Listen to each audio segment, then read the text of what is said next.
प्रभुं प्राणनाथं विभुं विश्वनाथं जगन्नाथनाथं सदानन्दभाजम्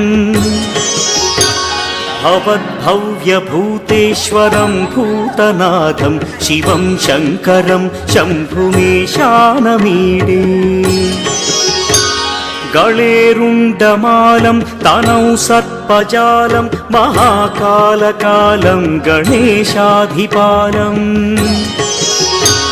जटाजूटगङ्गोत्तरं गैर्विशिष्यं शिवं शङ्करं शम्भुमीशानमीडे मुदामाकरं मण्डनं मण्डयन्तं महामण्डलं भस्मभूषाधरन्तम् अनादिं ह्यपारं महामोहमारं शिवं शङ्करं शम्भुमीशा